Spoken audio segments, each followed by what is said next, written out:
This room contains artworks ranging from 1840 through to 1890. So we're really talking about works produced during the reign of Queen Victoria. The Victorian era also witnessed a time of the great exhibitions and when images were disseminated through reproductive media, initially engravings, but by the end of the century, photographs. And in this exhibition space, we've tried to recapture the feel of a Victorian exhibition gallery with works densely hung in two tiers.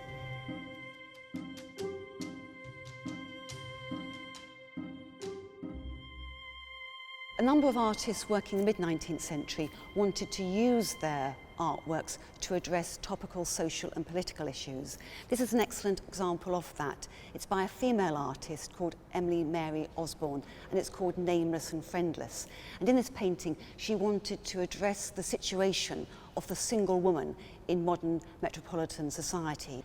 If you look at the way it's painted, the paint is applied very evenly throughout. There's no obtrusive brushwork. So she wants the spectator to actually look at this as if they were in the theatre watching a scene enacted on stage.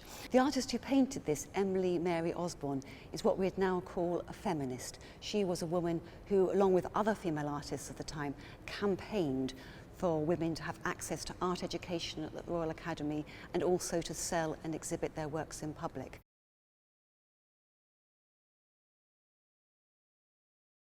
This painting is by an American artist who settled in London in the late 1850s.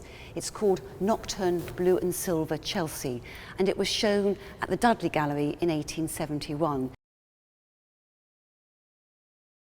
Now, nocturne, of course, relates to the time of day. It's a twilight scene, but it's also a term used often by musicians to describe a piece of music. And the artist wanted the painting to communicate like a piece of music. So it communicates through its tones, through its colours, through its harmonies and its rhythms. The second part of the title, Chelsea, relates to a particular location, and it's really a recollection of the Chelsea riverbank from Battersea, from the opposite side of the river. And you can just work out the tower of Chelsea Old Church on the far right-hand side of the composition.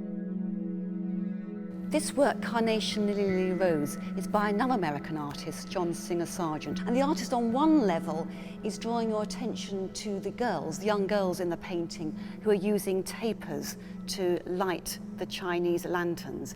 He's drawing your attention to their innocence, their youth, and the lilies, which are traditionally a sign of purity. Yet at the same time, the lanterns aflame suggest ephemerality, that youth is an ephemeral, life flames briefly and then it's extinguished. These colours would have seemed very sort of bright and startling to London audiences in the mid-1880s. And as much as this painting was praised, it was also criticised for showing foreign influence.